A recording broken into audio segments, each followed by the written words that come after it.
배경을 우리가 요한계시록을 공부하면서 배경을 잠시 한번 또 점검을 해보면 사도 요한이 그 당시가 AD 한 95년경으로 되어 있습니다. AD 95년경.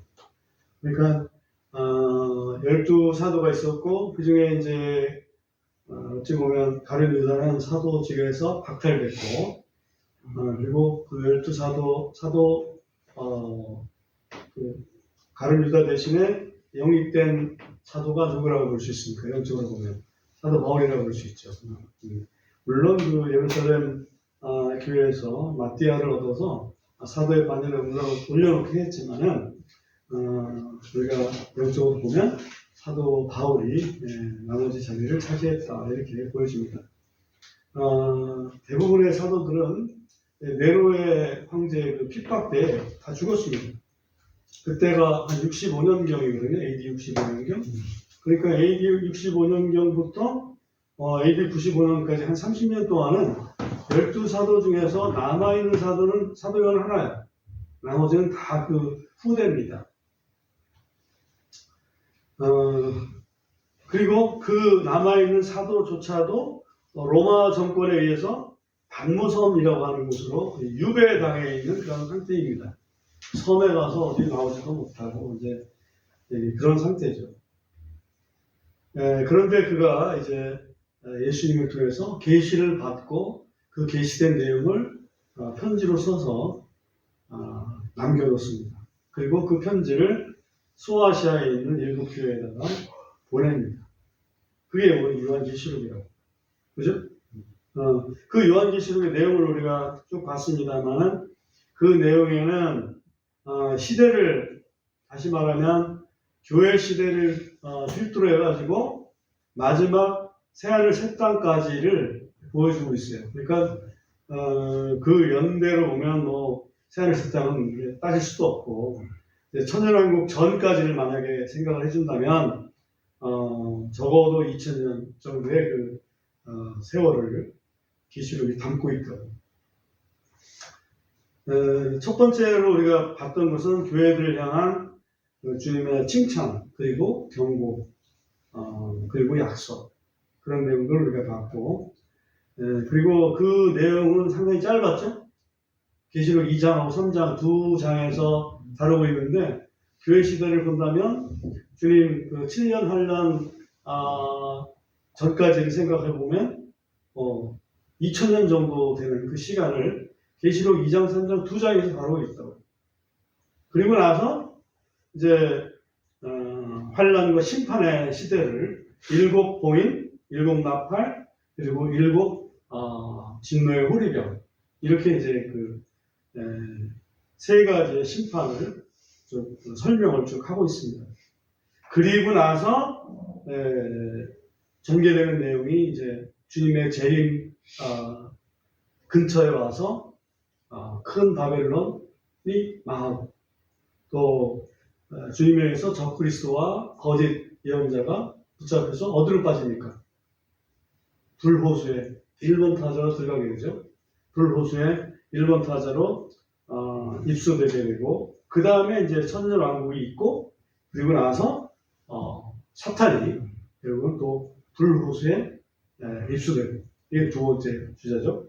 그리고 나서 구원받지 못한 자들이 심판을 받아서 마지막으로 불호수에 들어가게 되는 심판을 받게 되는 그런 내용으로 이렇게 되어 있습니다. 우선 우리가 이미 지나가 봤지만은 그 오늘 말씀에 이제 내가 속히 오리라, 속히 가리라, 여기서는 속히 가리라 이렇게 되어 있고 개역 한글에서 속히 오리라 이렇게 표현이 되어 있어서 제가 이변은 항상 속히 오리라고 먼저 되어 있어요. 영어로도 보면 come이니까 I come quickly, 내가 속히 오리라 이렇게 번역하는 것도 맞지 않았어요? I come 이게 내가 온다 이게 꼭 아니라 내가 간다 할 때도 I come 보통 쓰거든요. 그러니까 가리라 이것도 번역이 맞고 오리라 이것도 번역이 맞고 그러니까 참 이것도 맞고 저것도 맞고 그렇습니다. 언어라는 것은 우리가 이해를 하면 되는 거예요. 이해를 하면 되는 거예요. 자, 우선 일곱 교회에 대한 리뷰를 잠시 해보면 비록 2장, 3장이 짧은 구절이지만은, 그게 2000년을 다뤘으니까 우리가 그걸 무시할 수는 없잖아요. 일곱 교회는 그 당시에 소아시아에 있던 일곱 지역 교회였지만, 그 당시의 교회를 보여주기도 하고, 또는 시대상을 보여주기도 하는 그런 내용이라는 얘기죠. 예를 들면, 에베소 교회는, 그때 당시, 예수님이 그 에베소 교회에 나타나시는 모습은 주님이 교회 주인이다. 주님이 교회 주인이다. 이렇게 나타나십니다. 그리고 그 에베소 교회를 칭찬을 합니다. 너희가 참 진리를 수호하느라고 애썼다. 그거는 맞다. 그런데 한 가지 책망을 떼시는데 그것이 뭐냐면 너희 처음 사랑을 버렸다. 그리고 처음 사랑을 회복을 시켜라. 이렇게 이제 얘기를 하잖아요. 처음 사랑이라는 것은 뭐일까요? 처음 사랑이라는 게 뭐가 처음 사랑일까요? 우리가 거기에 집어넣기에 달려서 이렇게 얘기할 수도 있고 저렇게 얘기할 수도 있겠죠. 그죠? 그러나 기본적으로 사랑이라는 것은 주님이 이런 말씀하시죠. 너희가 나를 사랑하면 내 말을 지킬 것이다. 내 말을 지킬 것이다. 다시 말하면 사랑이라는 건 순종이 거기에 들어가줘야 돼요. 진리를 믿긴 믿는데 순종을 안 해. 예를 들면 서로 사랑하라 그랬는데 이 사랑이 부족한 거야. 형제된 사랑은 별로없고 그 진리로 모든 것을 판단만 하는 거야. 그럼 되겠습니까? 이게 초대교회 시대에 훌륭하죠. 훌륭한데 워낙 그 번창이 되고 그러면서 훌륭한데 또 거짓 교리들이 들어오다 보니까 경각심을 갖고 사랑보다는 진리 쪽으로 가지 않았나 이런 생각이 들어요. 그 다음에 이제 서머나 교회를 보면 서머나 교회는 주님이 어떤 모습으로 나타나냐면 부활의 주님으로 나타나십니다. 부활의 주님으로 나타나시는데 서머나 교회한테는 책망하신 게 하나도 없어요. 너희가 지금 어려움을 당하고 있는데 그거 좀 잘 참아내라. 열흘간 너희가 환난을 당하리라 이런 말씀하시잖아요. 그렇지만 너희가 실질적으로는 굉장히 부유한 존재들이다. 다시 말하면 영적으로는 부유하다. 그 당시 고난당하는 사람들이 뭐 물질적으로 없기 때문에 사실은 고난당하는 거 아니겠어요? 근데 영적으로는 참 부유한 것이다 라고 얘기를 해줍니다. 환난을 볼 때는 그 로마 황제들에 의한 어떤 그 핍박이 굉장히 심했던 그 시기의 교회상을 미리 보여주는 게 아니냐. 그게 이제 서머나 교회다 이렇게 볼 수가 있습니다. 로마 황제 핍박은 이제 네로, 유명한 것은 네로고 유명한 황제 중에서 핍박을 아주 명문화했던 사람이 갈레리우스라고 하는 황제가 있더라고. 그 이외에 여러 황제들이 있습니다. 그 다음에 이제 시대가 버가모 시대로 가지 않습니까? 이 버가모 시대에서는 거기에 갑자기 등장하는 것이 예수님께서 발람과 니골라를 등장시킵니다. 발람과 니골라를 등장시켜요. 발람은 뭐 했던 사람이냐면 이스라엘 백성들을 유혹해가지고 야, 그 모압 여인들하고 이렇게 음행을 좀 해라.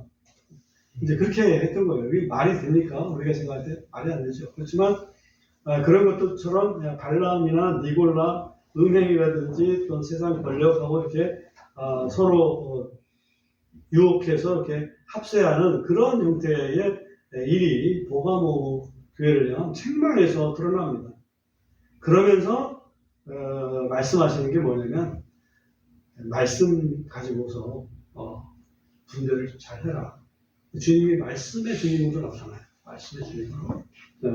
그때는 어느 시대일까? 물론 그 당시에 버가모 교회였지만 이걸 보면 핍박의 시대가 좀 끝나고 콘스탄틴 황제가 되었을 때 AD 313년이죠. 그때 이제 기독교를 로마의 국교로 이렇게 받아들이지 않습니까? 그러면서 정치하고 교회가 연합하는 그런 시대에 돌입하게 됩니다. 이것이 이제 버가모 교회의 상이 아니냐 이렇게 보여주고요. 그 다음에 두아디라 교회가 등장합니다. 7교회 중에서 맨 가운데 있는 교회가 두아디라죠.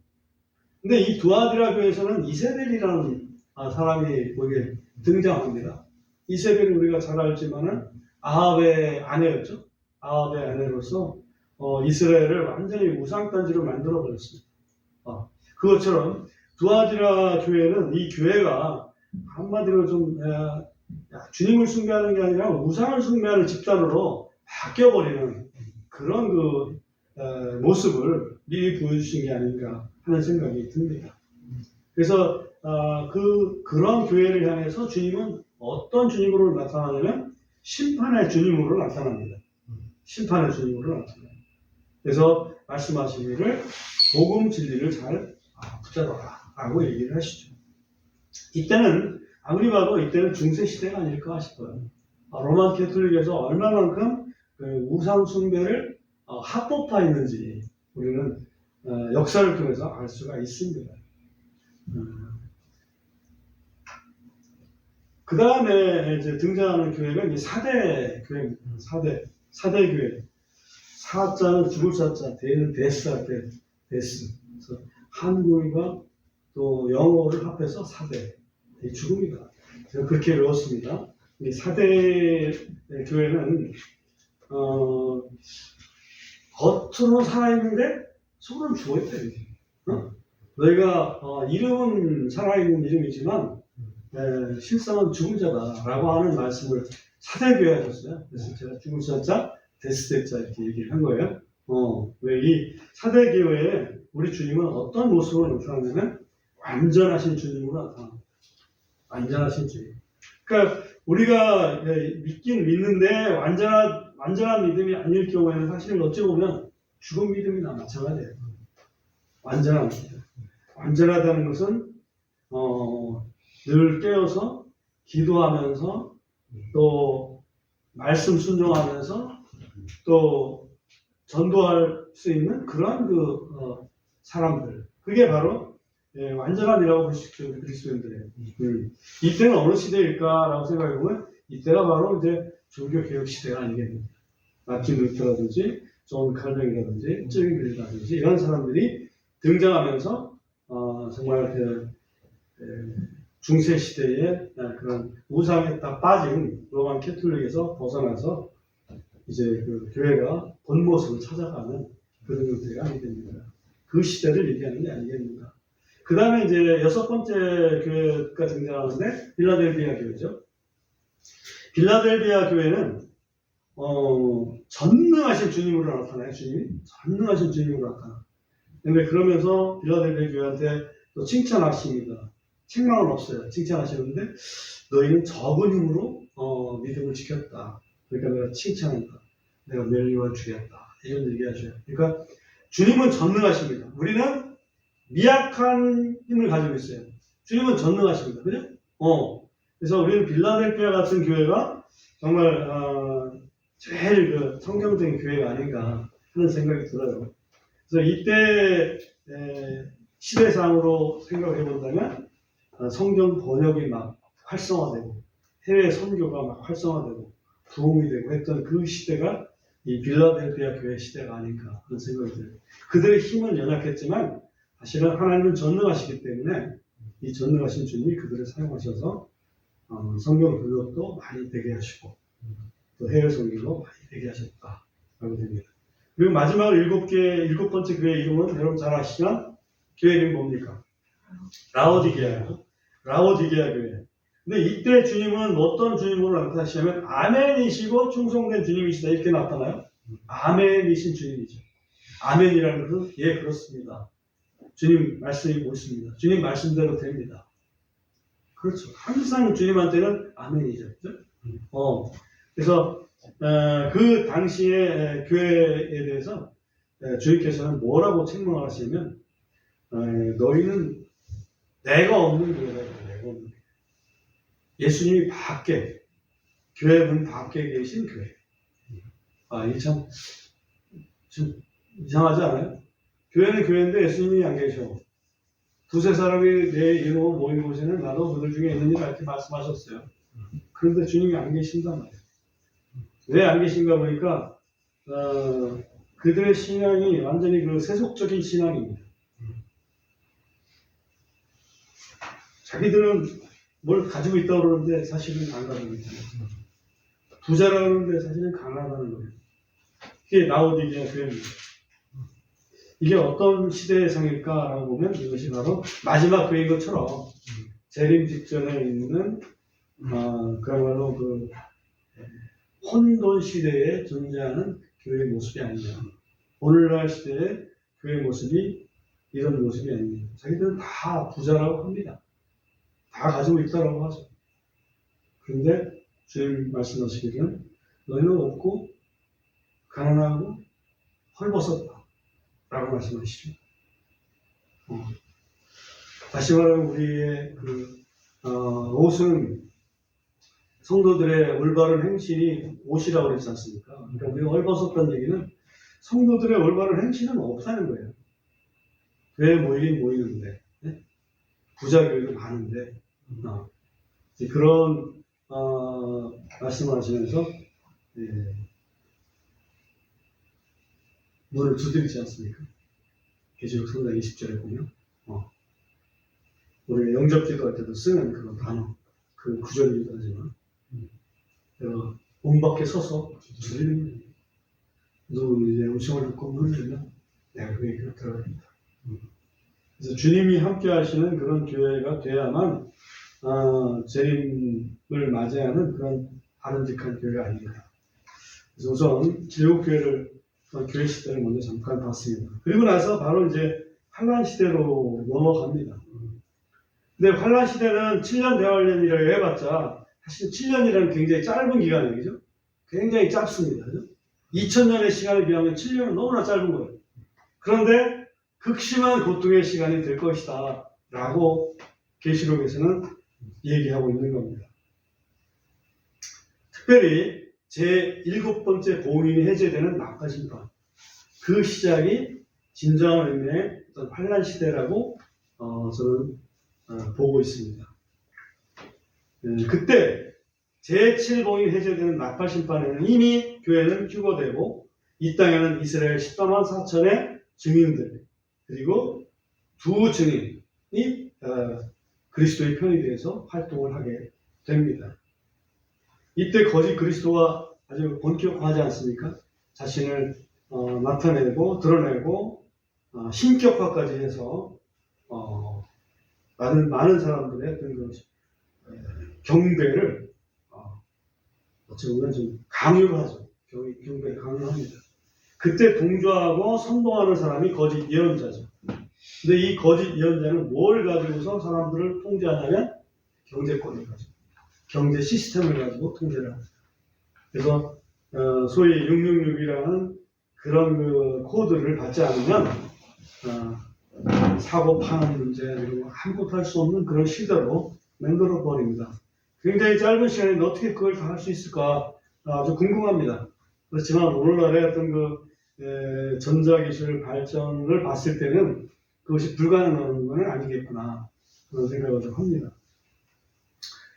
이 시기에 거짓 그리스도 그리고 거짓 예언자, 이 예언자가 하나님을 대적하는 자이라는 것을 사람들이 알게 됩니다. 그래서 14만 4천의 증거를 받는 그런 사람들은 죽음을 불사하고 이제 666표를 안 받는 거죠. 한마디로 거짓 그리스도를 섬기지 않습니다. 그럼 그 사람들은 죽어요. 순교를 당합니다. 순교 당하는 사람들은 누구와 동등한 반열에 이르냐면 오늘날 교회에서 구원받은 사람들과 동등한 반열에 이르러요. 그러니까 우리 믿는 사람들은 너무나 행복한 것은 우리는 그러한 것 없이 주님 나팔에 휴거가 되잖아. 휴거가 되는데 주님 나팔이 불고 그 다음에 우리는 휴거되고 이 지상의 교회는 없어지고 이제 겨우 14만 4천의 유대인 증인들하고 두 증인의 활동에 의해서 복음이 세계에 전파되고 그러면 교회가 없는 상태에서 뭐 사람들이 그 제대로 좀 들을 수나 있겠습니까? 거기에 경제권은 완전히 666 시스템으로 완전히 장악하고 있는데 어떻게 하겠어요? 우리 다 순응해서 살아가도록 하겠죠. 그냥 그러지 말고 그냥 우리도 그냥 666 코드 갖고 그냥 서로 먹고 살고 잘 살면 되지. 그러다 죽으면 되지 뭐. 이런 식의 어떤 그 사상들이 굉장히 팽배할 것이라고 봅니다. 그래도 아무튼 그 시대에 다 죽이진 못할 거 아니에요. 죽이진 못하고 그리고 이제 주님이 재림하시면 그 적그리스도와 거짓 예언자를 어디다가 집어넣습니까? 돌호수에다가 제1번 타자로 집어넣게 되지 않습니까? 그리고서 거기에 살아남아 있는 사람들이 천년왕국의 지상백성으로 전수하게 됩니다. 우리는 천상백성이 되겠죠. 천상백성이라는 건 마치 부활하신 예수님이 지상에 40일 동안 계셨잖아요. 지상에 40일 동안 계시면서 보이기도 하고 안 보이기도 하고 또 생선 토막을 드시기도 하시고 뭐 안 드셔도 되지만 또 말씀을 가르치시기도 하시고 경배를 받기도 하시고 그런 역할을 하시잖아요. 그것처럼 천상 백성인 우리들은 이 지상 백성인 사람들을 다스리게 될 것입니다. 악으로 다스리는 게 아니라 그야말로 선으로 의로 다스리게 될 것입니다. 이것이 이제 우리가 지금까지 배웠던 내용입니다. 그리고 이제 오늘 마지막 파이널 그 메시지는 내가 속히 가리라 하는 그런 그 메시지가 첫 번째입니다. 우선 계시록 7장, 22장 7절을 보면 보라 내가 속히 가느니 그래 돼 있죠? 그 다음에 12절도 보세요. 보라 내가 속히 가느니 그래 돼 있으니까? 그 다음에 20절도 보세요. 중간에 보면 반드시 내가 속히 가노라 돼 있죠? 이 짧은 그 한 장에서 속히 가노라를 몇 번이나 지금 반복하고 있냐면 3번이나 반복을 하고 있어요. 그만큼 확실하다는 거죠. 근데 이 속히 가리라 한 것을 AD 95년도에 말씀하셨는데 그 속히가 얼마나 길길래 지금 2000년이 넘었는데도 안 오시나 이렇게 생각할 수 있어요. 맞습니까? 근데 이거는 시간을 어떤 시간으로 둬야 맞습니까? 하나님의 시간표로 둬야 맞습니다. 왜냐하면 그 지금 계산을 해봤어요. 2024년에서 그 95년 AD 95년을 빼면 얼마나 지금 됐을까? 라고 보면 1990년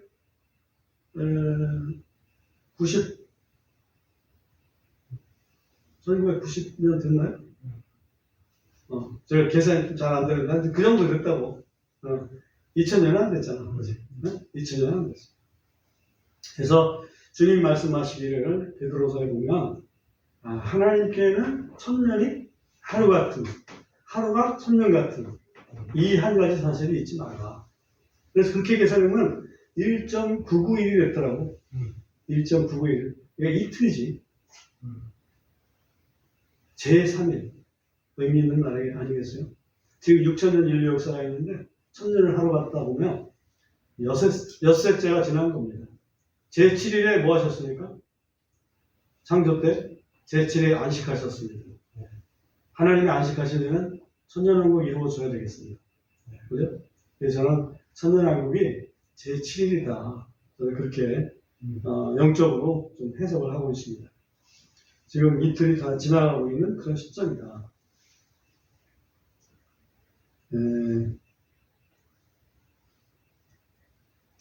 그 다음에 때가 얼마 남지 않았다는 얘기고요. 그 다음에 10절과 11절이 굉장히 어려운 구절이 있습니다. 10절 보세요. 또 그가 내게 이르기를 이 책의 예언의 말씀들을 봉인하지 말라. 이는 때가 가깝기 때문이라. 봉인하지 말라. 그죠? 말씀들을 봉인하지 말라. 계시의 말씀은 다 알게 하라 그 얘기죠. 그 다음에 11절이 그게 따른 무서운 말씀인데 11절 불의한 자는 그대로 불의하게 두고 더러운 자는 그대로 더럽게 두며 의로운 자는 그대로 의롭게 두고 거룩한 자는 그대로 거룩하게 둘지니라. 불의한 자는 그대로 불의하게 두라. 우리는 뭐 해야 됩니까? 사실은 불의한 자는 회개하고 의로운 자가 되라고 얘기를 해야 되고 더러운 자는 또 회개하고 깨끗한 자가 되라고 거룩한 자가 되라고 막 얘기를 해야 되잖아요. 그런데 여기서는 불의한 자는 그대로 불의하게 두고 더러운 자는 그대로 더럽게 두며 의로운 자는 그대로 의롭게 두고 거룩한 자는 그대로 거룩하게 두시니라. 이게 어떤 의미일까요?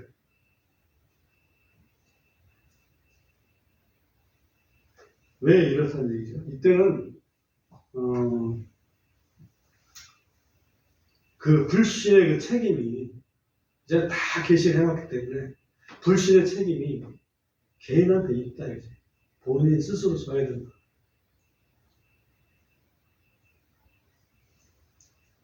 우리가 전도하다가 그래도 안 믿으면 어떡합니까 그러잖아요. 안 믿으면 우리가 할 수 없다라고 얘기하죠. 왜? 다 계시를 해놨기 때문에. 에스겔서 3장을 잠깐 보겠습니다. 에스겔서 3장 27절을 보시면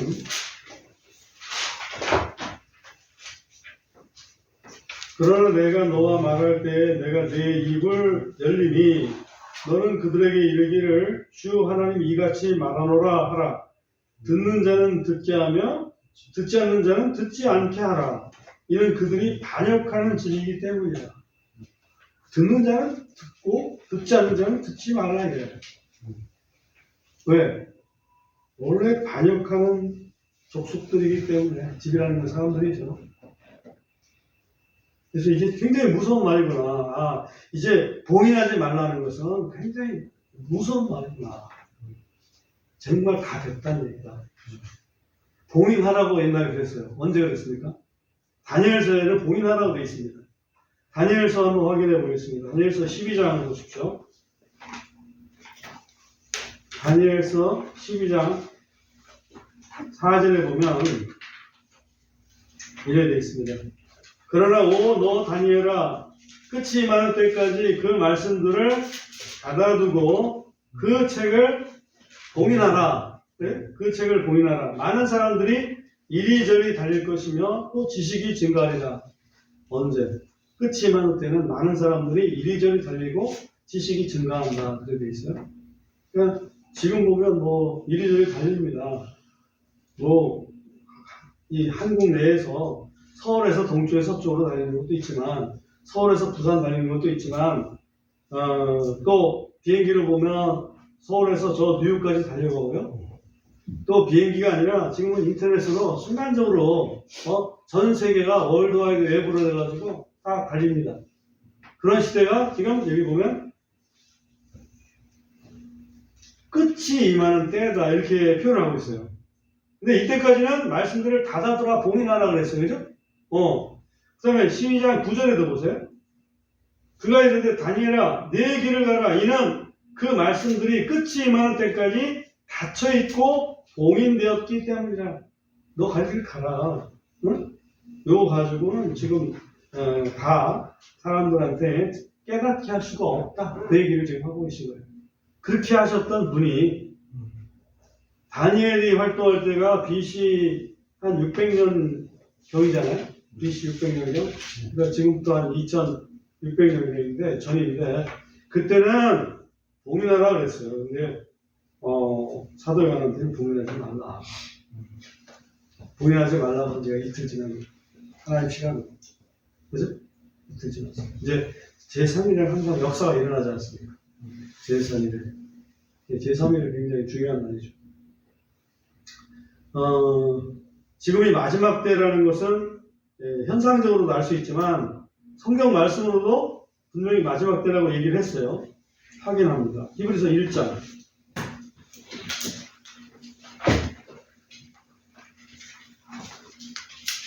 히브리서 1장 2절 한번 보겠습니다. 이 마지막 날들에는 자신의 아들에 의해 우리에게 말씀하셨으니 그 아들을 그분께서 모든 것들의 상속자로 정하시고 그 아들에 의해 그분께서 세상을 만드셨느니라. 이 아들은 바로 예수님인데 이 마지막 날들에는 예수님에 의해 우리에게 말씀하셨다. 그러니까 예수님을 이 땅에 보내셔서 말씀하신 그때는 이미 마지막이다 하는 걸 분명히 말씀을 하셨어요. 베드로전서, 히브리서 다음에가 베드로, 히브리서, 야고보서, 그 다음에 베드로죠. 베드로전서 4장 7절에 보면 오직 모든 것들의 끝이 가까이 왔으니 그러므로 너희는 정신을 차리고 기도에 깨어 있으라. 모든 것들의 끝이 가까이 왔다라고 베드로는 얘기하고 있습니다. 그죠? 그 다음에 또 넘겨서 요한 1서 보세요. 요한 1서 2장 18절 보겠습니다. 요한 1서 2장 18절. 어린 자녀들아 지금은 어느 때니라? 마지막 때니라. 그렇죠. 적그리스도가 오리라 함을 너희가 들은 것과 같이 지금도 많은 적그리스도들이 있으니 이로써 우리가 지금이 마지막 때라는 것을 아느니라. 여기 이제 적그리스도가 계시록에 나오는 이제 적그리스도를 얘기하는 게 아니고 그 짐승을 얘기하는 게 아니고 그리스도를 반대하는 사람들이 이제 그리고 자기가 그리스도인 척하는 사람들을 적그리스도라고 얘기를 하는 거예요. 이미 사도 요한 때 이미 지금 마지막 때라고 분명히 말씀하고 있습니다. 그리고 결정적인 것은 사도행전 50절 날 성령님이 120명 그 기도하는 사람들을 머리 위에 다 임하잖아요. 베드로한테만 임한 게 아니고요. 요한한테만 임한 게 아니고 머리 위에 다 임하죠. 안민에게 그거를 베드로가 해석을 할 때에 결국 성령께서 깨닫게 해주셨기 때문에 그 해석한 거 아니에요? 사도행전 2장 17절을 보십시오. 우리가 오늘 성령에 대해서도 말씀을 나눴지만 사도행전 2장 17절에 보면 하나님께서 이르시되 또 어떤 날들에 마지막 날들에 이것이 일어나니 곧 내가 모든 육체의 내용을 부어주리라. 구약 시대에는 선별적으로 그야말로 모세한테 또는 다윗한테 또는 뭐 사울한테 솔로몬한테 이런 식으로 이렇게 몇몇 시대적으로 특수한 사람들에게 하나님의 영을 부어주셨잖아요. 근데 이 마지막 날들에는 모든 육체의 내용을 부어주리라. 이 일이 일어났기 때문에 이 마지막 때라는 것은 확실합니다.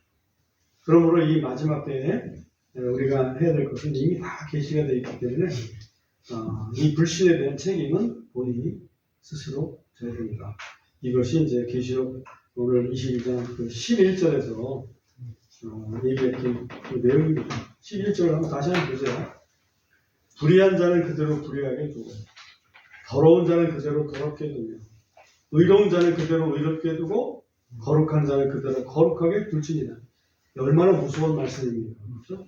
내가 지금 비록 불의하지만 주님, 내가 좀 불의하는 것을 돌이켜서 의로운 자 되게 좀 만들어 주십시오. 이렇게 해야 될 거 아니에요? 그죠? 내가 지금 더럽지만은 나도 거룩한 자로서 거룩한 성에 들어가기 원합니다. 그 기회를 주십시오. 라고 했을 때 그렇게 해 주셔야 되는데 지금 여기 보면 불의한 자는 그대로 불의하게 두고 더러운 자는 그대로 더럽게 두고 무서운 말씀을 하신 이유는 이미 계시가 다 되어 있으니 너희가 선택을 해라. 너희 인생의 책임 너희가 져라. 그 얘기죠. 네, 우리가 참 복음을 믿게 된 것은 정말 하나님의 은혜에 다르죠. 네, 우리가 똑똑해서가 아니고 우리가 뭐 이스라엘 백성에서 하나님 말씀하셨던 것처럼 너희가 특별히 뭐 많은 백성이고 우수한 백성이라서 아니라 그죠? 이 은혜가 은혜로 우리가 예수님을 알게 됐고 복음을 듣게 됐고 믿게 됐습니다. 얼마나 감사한지 모릅니다. 지금 아직은 그래도 주님이 공중에 재림하지 않으셨지 않습니까? 네. 아직 재림하지 않았어요. 그러면 우리가 이때 해야 될 일들을 이 마지막에서 말씀하고 있습니다. 그게 뭐냐면 17절입니다. 초청이죠. 17절 보세요. 성령님과 신부가 말씀하시기를 신부는 그리스도의 신부는 뭐를 얘기합니까? 교회를 얘기합니다. 성령님과 교회가 말씀하시기를 오라 하시는도다. 또 듣는 자는 오라고 말하게 하라. 또 목마른 자도 오게 하라. 또 누구든지 원하는 자는 그가 값없이 생명수를 취하게 하라. 오라고 초청을 하는 거죠. 오라. 어떤 사람, 목마른 사람 와서 생명수를 마셔라. 이 초청은 누가 했던 초청입니까? 요한복음에서 보면 예수님이 했던 초청이죠. 예수님의 초청 소리를 한 번 더 들어보겠습니다. 요한복음 7장을 가보겠습니다. 요한복음 7장 37절.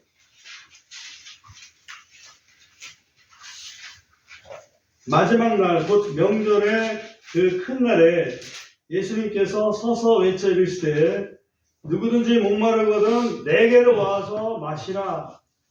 나를 믿는 자는 성경 기록이 이른 것 같이 그의 배에서 생수의 강들이 흘러나오리라. 그러니까 마셔라 그 얘기는 나를 믿으라 그 얘기죠. 왜냐하면 목마르거든 내게로 와서 마시라. 나를 믿는 자는 생수의 강이 흘러나오리라 그랬으니까 결국은 내게로 와서 마셔라. 그 나를 믿으라. 복음을 믿으라 그 얘기죠. 39절에서 가로 열고 가로 닫고 설명을 합니다. 뭐 설명합니까? 그러나 이것은 그분께서 자신을 믿는 자들에게 받게 될 성령에 대해 말씀하신 것이라. 이는 아직 예수님께서 영광을 받지 아니하셨으므로. 영광을 언제 받으셨습니까? 부활하심으로 받았죠. 영광을 받지 아니하셨으므로 성령님이 아직 주어지지 아니하였기 때문이라. 그래서 예수님을 믿는 자들에게는 생수의 강, 다시 말하면 성령님이 그 속에 임재하셔서 그걸로부터 모든 삶의 어떤 그 힘이라든지 삶의 이유라든지 그것이 분명해진다는 것을 말씀하고 있습니다. 그래서 예수님께서 초청하신 그 초청을 지금 시대에 예수님이 지금 직접 못하잖아요. 누가 해요? 교회가 하는 거죠. 교회 갈 때 누가 함께 해요? 성령님이 함께 한다는 얘기죠. 그래서 우리가 이걸 복음을 전할 때 우리의 말로 전하지만 실상은 성령님께서 같이 전하고 계신 거죠. 그래서 그걸 믿으면 그 생수를 마시는 거예요. 안 믿으면 생수를 거절하는 거죠. 그 책임은 본인한테 있다. 왜? 다 계시되어 있으니까. 경고 하나 하죠. 18절, 19절. 이것은 신천지들이 아주 인용하는 구절이에요. 신천지들이 인용하니까 우리가 인용하면 안 됩니까? 아니죠. 우리 바르게 인용하는 거고, 얘들은 틀리게 인용하는 거예요. 18절 보면. 이는 내가 이 책의 여러 말씀들을 듣는 모든 사람들에게 증언하기 때문이니, 만일 누구든지 이것들에 더하면 하나님께서 이 책에 기록된 재앙들을 그에게 더하실 것이요, 또 만일 어떤 사람이든지 이 예언의 책의 말씀들에서 제거하면 하나님께서 생명책과 거룩한 도시와 이 책에 기록된 것들로부터 그의 몫을 제거하시리라 라고 말씀하시죠. 다시 말하면 하나님 말씀에서 더하지도 말고 빼지도 말아라. 이걸 제일 많이 강조하는 이단이 신천지인데, 신천지는 이 말씀에다가 더하죠. 어떻게 더하냐면 이 계시 말씀을 다 전한 게 누구예요? 받은 게 사도 요한이잖아요. 이 말은 자기가 뭐냐면 자기가 요한이라는 거죠. 새 요한이래. 매주 편지를 보내줘요. 이렇게 모아놨습니다. 증거물로, 인쇄물로 보내주잖아요. 교회마다 보내는 거예요. 그리고 자기 새 요한이야. 뿐만 아니죠. 14만 4천은 여기에 분명히 이스라엘 12지파의 14만 4천이잖아요. 12,000명씩. 근데 신천지에서는 신천지 신자들이 14만 4천이어야 돼. 그래서 시험 봐. 처음에는 14만 4천이 안 됐잖아. 이 시험을 많이 보네, 사람들이. 14만 4천이 넘어버려. 그러니까, 그 시험까지는 아닌가 보네. 다른 시험 한번 쳐야 되겠네. 이런 거예요, 지금. 얼마나 이게 거짓말쟁이니까. 우리는 그런 거짓말에 속을 사람들이 아닙니다. 이 말씀 그대로를 우리가 믿습니다.